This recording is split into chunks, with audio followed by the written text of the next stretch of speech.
And we're talking about the earnest money deposit, which is your good faith deposit that shows your sellers that you are serious about purchasing their property. This is you putting some skin in the game and saying, not only am I writing this offer to you, but I am also going to let the title company hold this amount of money to show how serious I am about moving forward with this process. When you're looking at an offer or making an offer on the property, the only thing you're really providing to the seller is a piece of paper or a document that shows that you want to move forward with their property. So there is no consideration or there is no weight, there's no value to the contract that you've written. So now we pair a contract with your deposit, and then the seller can move forward and take this your contract seriously, right? Bec- So go ahead. because the seller is taking their home off the market, right? So when you make an offer on then when they receive this document, you're saying you're going to move forward with the property. And in order for you to move forward with the property, the seller is going to remove their home from the market. Their agent is going to change the status from active to pending or active under contract. And that means there are no more showings. So during this time where you're doing your due diligence and we're moving through the process of escrow to get to closing, they're no longer accepting showings, which means no one else is making an offer on the property.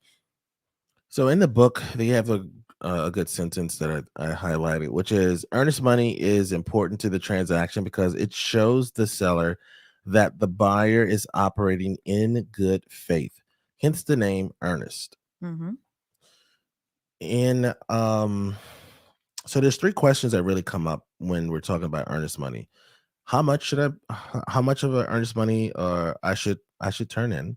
And then it is who holds the earnest money, and when will I get it back, or how do I get it back? So it's not really when I get it back, it's really Mm-hmm. how do I get it back? I guess another question people ask is how is it applied? Yes, and we're going to talk about that. That's how is it used? Yes. So that's another question that we'll also discuss as well. Okay, so how much is going to be is going to depend on usually one or two things: the market that we're in, and then also the price range of the property. So, if we're in a seller's market like we have been for the last few years, then we're going to see higher earnest money deposits. And so, those higher earnest money deposits are usually going to be somewhere between 3 and 10%. And that's because everything is a competition when you're in a seller's market. So, how many days it's going to take you to close, what inspections you're going to do, what contingencies you're going to include, and also your earnest money deposit. You were saying about the spreadsheet and how they put all these things into a spreadsheet. Right. So in the multiple offer scenario, the seller doesn't really receive your offer per se. The listing agent will put all of the important data into a spreadsheet, and your offer will just be a column on that spreadsheet. So your earnest money deposit is usually at the probably towards the top of that spreadsheet outside of the price, down payment, and financing terms, and you're just trying to win in that scenario. So the higher the earnest money deposit, the more likely your offer will be seen as a quote unquote serious contender. And um it's from if you look at it from a strategy perspective, a lot of buyers take the earnest money deposit too serious. They really shouldn't put too much thought into that process. If your agent says, you know what, we need to have earnest money deposit of, let's say, $100,000 on a $500,000 property. If you have $100,000 in the bank, then it makes sense for you to use that strategy to give the illusion of If you were already putting 20% down, right. especially, but the, Well, I would say even if you're not putting 20% down, and the reason why I say that is that it gives the illusion of a stronger quote unquote contract. It doesn't There's nothing that says that the earnest money deposit will be used towards your mortgage, and it doesn't say that if the appraisal isn't it doesn't appraise that you'll tap into your earnest money deposit. So the seller and the seller's agent will just think, oh my goodness, this is a quote unquote stronger offer, and you just really have to that much cash in the bank. mhm.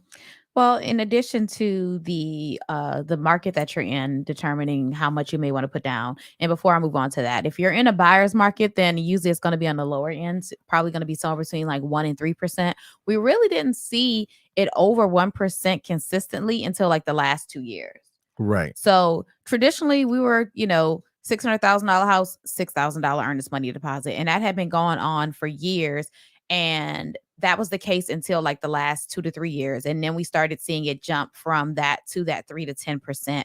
And again, even higher if you want to be more competitive or appear to be more competitive. But then the other thing is also price range. So when you're looking at homes in a higher price range than $1 million plus, then you're not going to look at putting down a 1% earnest money deposit because you do want to be more aggressive because again you are essentially looking at a higher price point with buyers who are more well qualified. And so in order to prove how well qualified you are to show that you're serious in this scenario, then you're going to put down a higher earnest money deposit.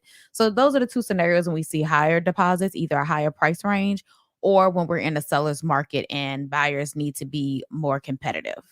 The traditional seller's market is one where there is less than 6 months of inventory. So that means that if you take all the available properties, you divide it by the last month's sold numbers, they get this number of absorption rate, right? Mhm. And so it's supposed to mean 6 months of inventory. That means it's a seller's market, or less than 6 months. And then at 6 months is considered, quote unquote, a balanced market. And then above 6 months is quote unquote a buyer's market. Mhm. I would say that those numbers don't really make sense in Northern Virginia because in Northern Virginia, we rarely ever have 6 months of inventory. Mhm. I will say a seller starts to get nervous after being on the market 1 month.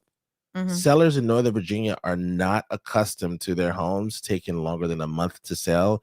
And you start to see price reductions after that first month because the seller is now trying to find the market.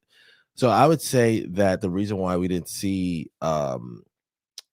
higher than 1% to 3%, really one to 2% earnest money deposits before 2 years ago is because we really weren't in a quote unquote seller's market. We were just in our We were normal in a Northern Virginia balance market. Northern Virginia We balance were in what market. Northern Virginia considers the balance market. Yes. Yeah. So in a market like we're in now, which is highly competitive, when homes are flying off the market, and when I say now, I don't mean now the month of February. I mean the market we've been in for the last 24 months.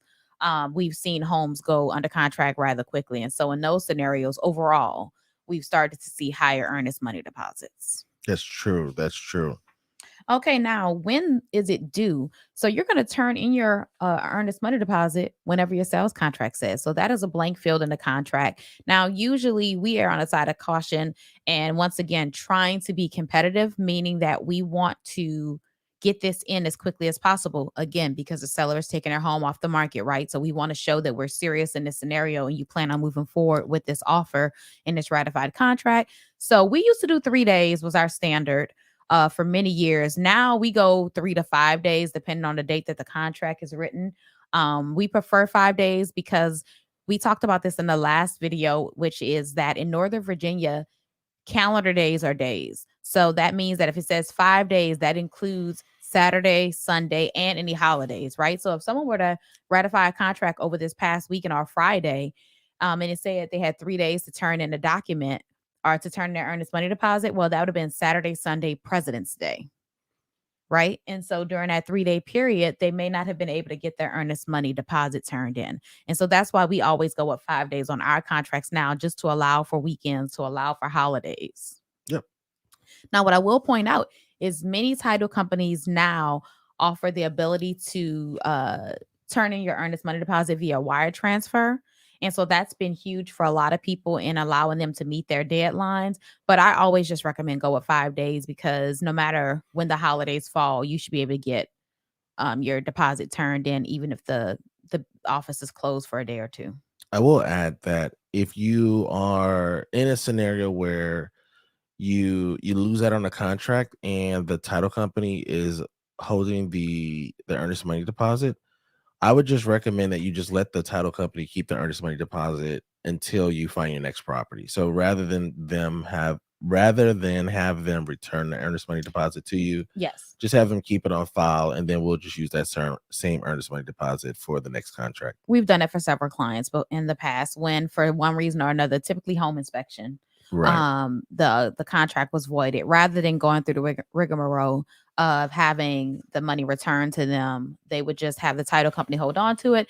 And when you write the next offer, you can say that the title company has the earnest money deposit. And it's just some simple paperwork to fill out in order to transfer it from the previous property to the new property.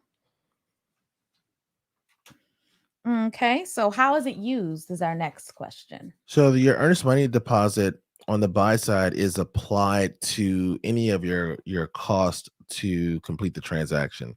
And so the cost to complete the transaction include your down payment and your closing costs. And that's how it's going to be applied. If it exceeds that amount, then you'll just get a check, not at the table, but at probably like 3 days after the transaction closes, because this is for some people they expect for like the closing to occur and then everything to happen, and that's not how it happens. They will process your check.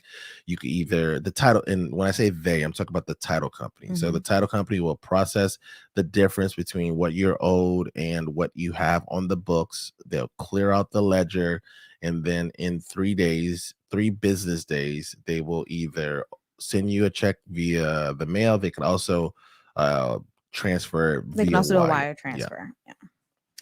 All right. So next up is the question of, is it returnable? And the answer is yes, but. So it is returnable to you if for some reason, if there's a contingency within a contract that allows you to cancel the deal. So if for one of those reasons you choose to cancel, that could be the home inspection, which is what we see most often, but also in the event of a low appraisal, if the seller is not willing to come down on the price, and then you decide to void the contract because you can't come to terms with the seller. And also if your financing isn't approved. So if you're unable to secure financing and you had, again, you have to have these contingencies in your contract. So a home inspection contingency, a financing contingency. So if you have those contingencies and for some reason you aren't able to remove them, then you have the option to void. And in those cases, then you would be due the earnest money deposit back. We've How? we've only had one other contingency that is rare, that was used to get the earnest money deposit back, which was one of our clients wasn't able to get clear title. They weren't able to have the owner of the property clear out their name. I think they had like a lien, or maybe like a spouse died and they had to clear some things out, and our client wasn't able to wait for them to move forward with that process, or to rectify that process, and they were able to secure their earnest money deposit. So that was a scenario in which the seller wasn't able to perform. At the same time, if you as the buyer change your mind for some reason that is not covered by one of those contingencies, and you just decide not to move forward, that is a scenario in which you would not be able to get your earnest money deposit back. Or at least it would be negotiated, because sometimes the seller will negotiate maybe a portion of it, or there is some wiggle room, so it's not just a you lose it case. Mhm. So everything's negotiable in real estate. So the next question will become, well, what if the seller won't give it back? What if the seller will not turn over the earnest money deposit? So there is a release that must be signed by all parties. When the contract is voided, the person who is voiding the contract submits a notice. So if you were to void because of your home inspection, you would send a notice to the seller saying, "Hey, I'm voiding this contract." That does not have to be signed by the seller. That is just a notice. So that's the difference between a notice and a contract. So a notice is just given from one party to the other. However, what you do need signed by all parties is the release. And the release tells the title company that they need to give the earnest money deposit to whoever. And it all that's spelled out on the release. So it can say that, this is going back to the buyer, or this portion is going to the seller, this portion is going to the buyer. But everyone has to sign that document. So what happens if the seller won't sign? So if the seller won't sign, the person holding the deposit could make a decision based on the scenario that they're presented with, and they could decide either the seller will get it or the buyer will get it, or you could find yourself in court in a lawsuit, Mhm. which no one really wants, and everyone is not pleased with the outcome. Usually the lawyers win in those scenarios. Let's see. Anything else we want to cover here? there is a nuance that the board could get involved. I don't really want to cover that aspect because it's such a rare event Hmm. that I think I'll probably say something that's incorrect when it comes to that. So I would say there is a so I mean the lawsuit part. Once you get into the lawsuit territory, the board is usually going to get involved as well. And I've never had that scenario occur, and I've only heard of maybe two agents in my life that, and I've been selling real estate for 14 years, that have had to go through something that was tied to the deposit. Okay. All right, so let us know what questions that you may have in the comment section. We are going to our next talking point, which is 100 questions every seller should ask. And today we're talking about how to view homes objectively. So let's clear out the questions that we have right now. So Polly Pocket on TikTok asked, let's see, we already talked about what's a good salary um to home price ratio. I believe this individual has 20% down, and we mentioned that it's usually like three times your mortgage would be three times your monthly income, gross income. All right, not entirely sure what dictates. Okay, so Polly asked, they're not really sure what dictates interest rates besides general market conditions. I mean, interest rates are more a product of the Federal Reserve and their influence. So there are market conditions, but their interest rates can be influenced by the Feds, which is why you see so much movement when they either raise or lower the basis points. All right, Polly Pocket also says, also another question. Sorry for the barrage of them. Oh, no worries. That's why we do the show, so we can answer your questions real time. How accurate are Zillow's monthly payment calculator? They're not accurate at all. You have to talk to a lender when you are seriously considering buying a house, because the lender has to take into consideration your credit score, and your credit score not only affects the interest rate that you can secure. It affects whether or not you have to pay points. It also affects whether or not you will have a higher than average homeowners insurance policy, because your homeowners insurance policy is a combination of the home's history, the home's location, and then also your credit history as well.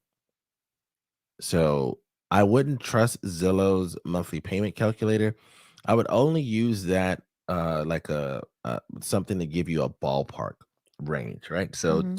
those tools are really designed to get you to click one of the buttons on their website so that you can fill out the form, and they could secure you as a lead. It's not necessarily um a tool that you should use for decision making purposes. Hmm. You should definitely talk to a professional when it comes to making a $500,000 purchase. All right. So if you have any questions, there is a link in the description to the Perfect Home questionnaire. Or if you're ready to start your real estate journey, whether it's buying a home, selling a home, or investing in real estate, fill out the form after you click the link, and we will schedule a time to meet online via Zoom to answer any and all of your questions. And we actually got an interesting question on YouTube about that just a few days ago. So I'm going to say someone asked when they should reach out. And the answer is if you're within 6 months of making a purchase, you should go ahead and reach out now. So if you're within a 6 month period, then definitely click the link in the bio on TikTok and the link in the description on the other platforms. Why should people reach out within 6 months? There's a couple reasons they should reach out within 6 months. First of all, you connect them with a lender so they can figure out exactly how much they're looking for. A lot of times, our clients reach out with a number in mind, or they say they want to be in certain areas, but they don't know how much they can actually afford. But also, sometimes, depending on the time of year, it may actually be a good idea to move sooner than you planned if you're able to save some money by moving sooner. Hmm. What else? I would say that reaching out earlier gives you the opportunity to learn the market as well. So I find that some people say they want to live in one location and they haven't seen any properties yet. Mhm. And once you start to see properties, you really start to understand whether or not you could live in a given area, if the layouts will work for you. So give yourself more time than you think you'll need so that you can digest the market. And at the same time, I still think it's a good idea to speak with the agent and speak with the lender because you don't want to start looking at properties, $800,000 properties, and your budget is 650. Right. Because I mean, because then once you find out that you're only going to spend 650, it's really hard to envision yourself in that property when you've only been looking at $800,000 homes. Right, right, right. I would also say that another reason why I would suggest that you start talking to an agent or well, start to assemble your real estate team Mhm. within 6 months is tied to the fact that I find a lot of people do a lot of groundwork or legwork before they reach us, and they they've kind of tainted the entire experience because they've set some unrealistic expectations because they don't know what they can afford. Mhm. They don't really know what's available in their price range. They don't even know what type of properties they like. If they contacted a real estate agent and their lender at the beginning of the process, or within that 6 month time frame, then they can have like a somebody to like a sounding board to Mhm. kind of bounce things off of. I would also add, if you talk to a lender earlier, then if interest rates start to increase, or if the lender believes that the interest rates are starting to increase, that could that could have a huge negative effect on your monthly mortgage payment. So you may need to move quicker than you anticipated just to save, 100, $200 a month, which will add up Over time. significantly over time. Well, I think that actually the same could be said for sellers and why they should reach out sooner because we always talk about how people get their homes ready to have a real estate agent come over. So they start doing all of this work on a property. And a lot of times the work they're choosing to do is work that didn't have to be done or work that their agent might have advised differently. Especially with paint. I hate when I get to somebody's house that's about to sell their house and they've already painted, and I'm just like, oh my god, like why did you wait? Just wait. You don't have to live with the paint, and we have to sell You this have to paint sell this job. pink paint And now. then the person is like, oh no, I liked it. Nobody, I mean, this is not to be offensive, but nobody cares that you liked it. Mhm. That's not really the goal of you selecting these items That's true. when you're Which, selling your property. You're selling a item, mhm. and so it's all about positioning. All right, so keep those questions coming, and we'll also post any questions that we may have as well. So the next topic we're about to cover comes out of 100 questions every home seller should ask. Question number 5, and this is: how can I look at my home through a buyer's eyes? How can I become more objective when looking at my home? Okay, so the author actually starts off by saying that we have this habit of comparing ourselves to other people and thinking that their grass is always greener. We think that for some reason, we look at other people's lives, we seem to think the very best of them while thinking less of our lives. And I think that we have one or two type of sellers whenever we meet them. We have the seller who does think that the neighbor's home is better than theirs and they couldn't possibly get as much money as the neighbor did. But I think more frequently, we see sellers who believe that their house is special and that what they have is worth more than anyone else has gotten and that their home is unique. I think we see that more often than we see a seller who thinks that their neighbor's house was great. I would say it's rare to find somebody who is reasonable or who have low expectations of what their home is worth. Absolutely. Most sellers, at least in Northern Virginia, Mhm. they just think highly of what their properties are worth. Mhm. And I think a lot of people in Northern Virginia, I mean, it makes sense when you consider like how much properties are worth here, Mhm. and how people are how people use their equity. The equity, a lot of people's equity is tied to a much larger purchase, or paying off some loans, paying off college for their kids, or even retirement planning and stuff like that. So Mhm. I understand it.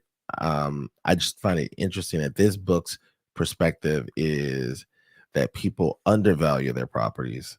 Yeah, we haven't come across that nearly as much as we have sellers who believe that. Abraham and I talked about this a little earlier. We have sellers who are like, well, my house is, 20 square feet larger than my neighbor's house. So, of course, I would get more money. Well, also we got to keep in mind this book was written in the 90s. Hmm. So in the 90s, this was before the internet, and a lot of people just didn't know what their homes were worth now. So now people have so much information that now they overvalue their properties, which makes sense. That's a good point. So when you're trying to look at your home objectively and you're thinking about it and you're figuring out what you want to share about the property, whether it's with your agent or what really wows you about the house, think about what drew you to the home. What was it about the house, even no matter how long ago you purchased it? What was it about the home that drew you in and made you want to make an offer? Ideally, you want to write this all out because this will help us also sell the property, Mhm. when you help your agent sell the property. So if you like the fact that the house was a brick exterior, we still have a lot of people who like brick houses, even though I won't say that. Okay, but we still have a lot of people who like brick houses. Mhm. Or you may have like the space, lighting, the street location, The layout, the the layout. neighborhood. We have had people, I've heard this countless times, where people will say, I bought this house because there were children playing outside and I could see my children playing outside. We hear that a That lot. is a legitimate selling point, which makes you wonder, why don't we have kid actors just Just running around when outside you put your house on the when they put the market. house on the market? Yeah, we've had clients say, I saw playground equipment, I saw basketball goals on the street. I could tell that kids are well loved in this neighborhood, and that's what I'm looking for. So, whatever it was that drew you to the neighborhood, is it because it's on a cul-de-sac? Whatever it is, make sure you write that down for your agent. We're gonna you want to jot that down because that could be used later, as Abraham said, for promotional materials. But then also remember what you dislike about the house, what you dislike about it now, or what you disliked about it when you first were living there. Because chances are, if there were some things you disliked about the house, hopefully you've done something about that, right? So that can help us come up with a list of updates. If at one point the kitchen was really closed off, or you felt there wasn't enough cabinet space, so then you added, you did a kitchen remodel and you added a pantry, whatever the case may be. Any updates, any remodeling, any renovations that you've done, all the things that you did to take away the things you disliked about the property and make those things features and benefits now. This kind of goes back to a conversation we had on the buy side of this series. When you have your home inspection report, and the home inspection report like lists a bunch of things that is wrong with the property, and how we recommend to clients to use that list as their honeydew list or their to-do list. Mhm. If you have any negative aspects of your property that could be changed, try to attack those problems before we put it on the market. Now, the location, you're not gonna be able to change the location. So if you find out you dislike the location, that's just Those are the breaks. those are the breaks, right? But if you find that the roof has this little quirk to it, or there's some windows, or the yard. Oh, you know what? I was showing a property just this past weekend, and this property had drainage Moisture. issues, Mhm. right? In the exterior, drainage issues in the exterior property are expensive to fix. Usually they require a French drain, something to do with your gutters. Like there's always it's a cost associated with it.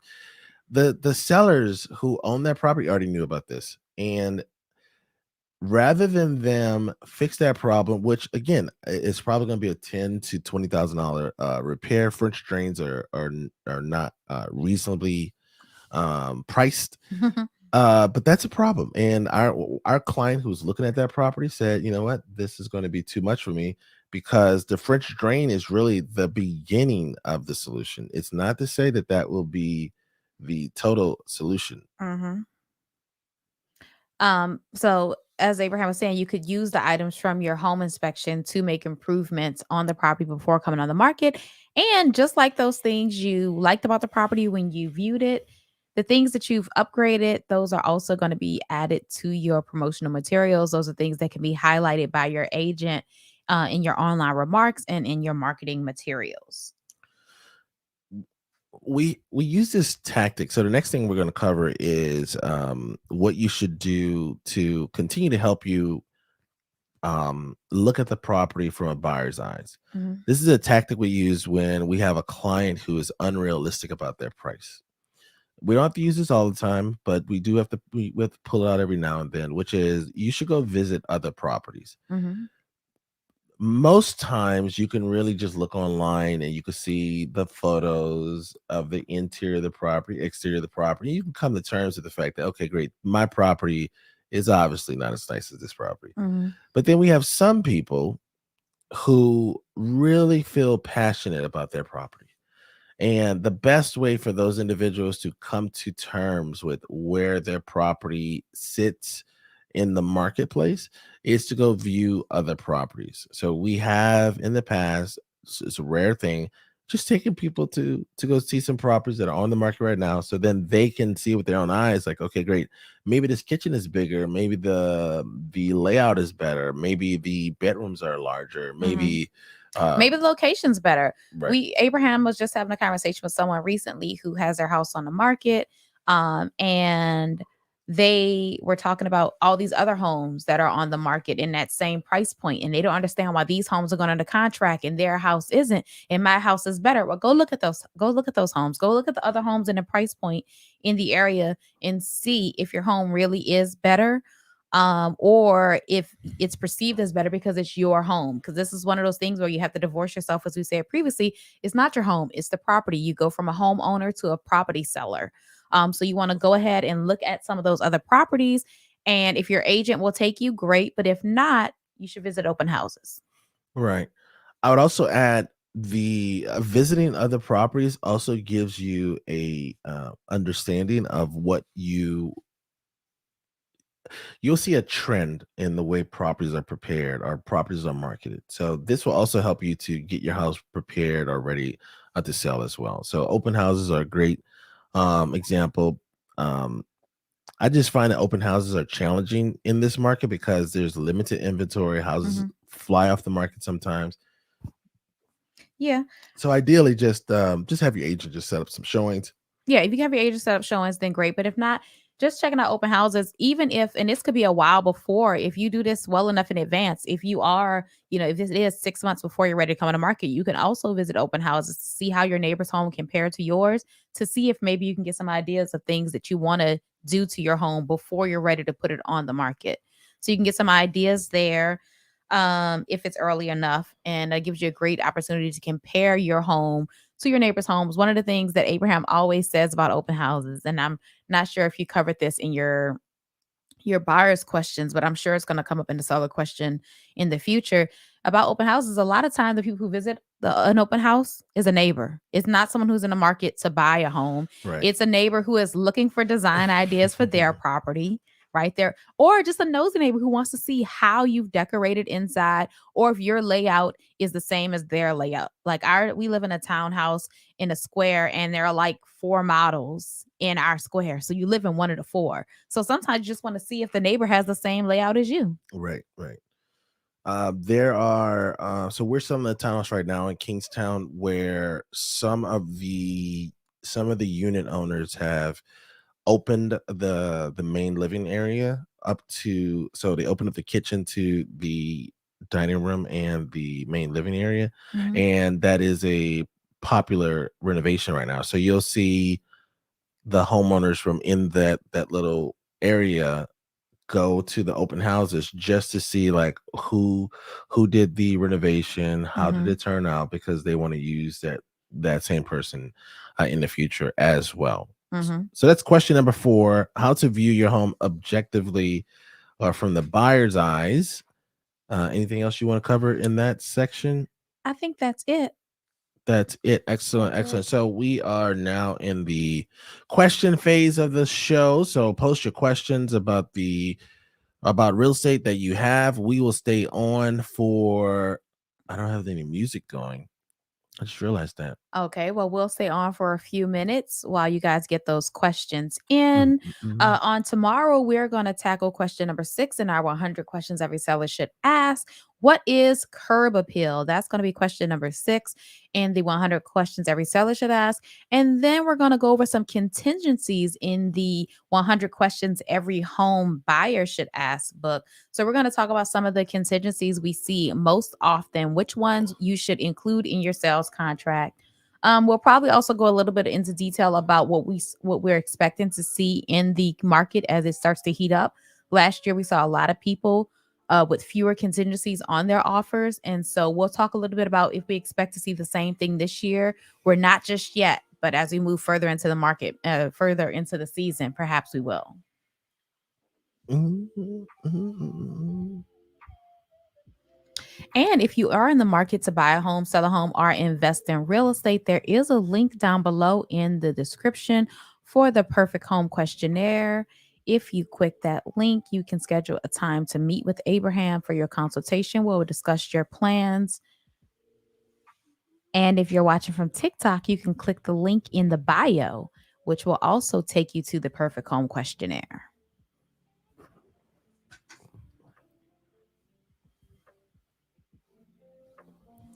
All right. So you feel this is better? One show a day is better? Don't have to think about squeezing in another show later today. It's not really the thinking of the other show that was the problem. It was really just the execution because these shows last at the on the short end an hour, Mhm. and then on the long end you're looking at 2 hours. So if we have two-hour shows, that's 4 hours in a day. It just makes the middle of the day tight. Also, I don't like working at night. Mhm. Um, and so because the boys are at home, I want to go chill with the boys, go see what they're up to. Like even like tonight, we're going to go see the movie.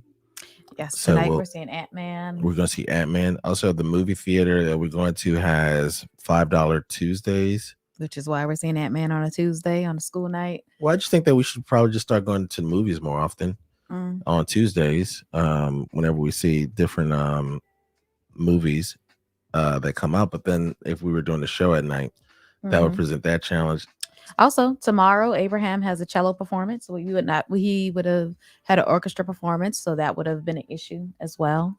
I mean, that That's was true. exactly in the middle of the show, the evening show. So, Also, I think that the evening show presents challenges for us eating together as a family. We like to eat together, or mhm. at least I like to eat together. I don't know if I mean I was sharing The my person opinion. who prepares the meals, I don't like to eat together. No, you prepare the meals. I don't know if you like to eat them as a group the together. the entire family prefers to eat our meals together, especially the boys. You know, the boys prefer that. Well, I do know the boys like that process. So Mhm. yeah. Um, what else? The night show too. I mean, I think the night show has we get more questions Mhm. on the night show, so that's going to be sad to lose that aspect of the show. Um, but I mean, morning. I like mornings. I just like mornings more. I Oh, like to get everything out. I like to get all of my major tasks out of the way that's as true. early as possible, so then I could just have a relaxing end of the day. Well, I think that it's best. It's easier for me to manage your schedule this way. It's harder for me to plan your days when you have the show at night, because then I have to make sure I don't have any evening showing scheduled for you, or make sure if you do have evening showings that you're home by 7 to prep for the show. So 10 it is. And it's 10 for now. We may end up going to an earlier show, but we're going to do 10 this week. We're probably not gonna go to the earlier. You don't think so? I don't think 9 a.m. is gonna work out. And why is that? I think 9 a.m. is too close. So when I dropped the boys off this morning at school, Mhm. and um yeah, it's just too close. I mean, I need to work out in the morning. Mhm. I don't think so. I think that I think we'll be fine starting all my appointments after 12 o'clock.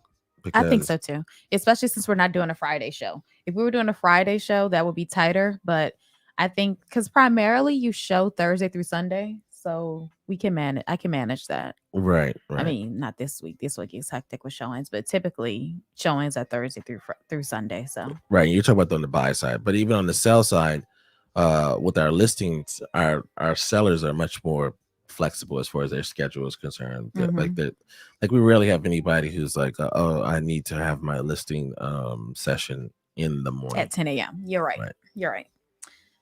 Very good. Well, I just want to go on record and say that I always said that 10 a.m. was a better time because you said 9. I mean, we haven't tried Just want 9. to I just want to don't. put that out there. We haven't tried 9, but I do think that I think that 9 just um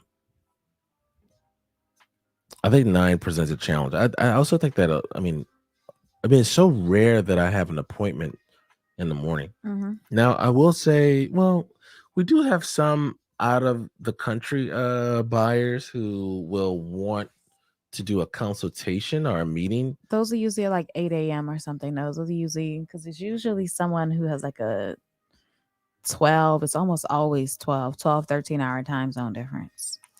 Right, yeah. So for that for those individuals, then I'll still be able to knock that out in the mornings. Mm-hmm. Excellent.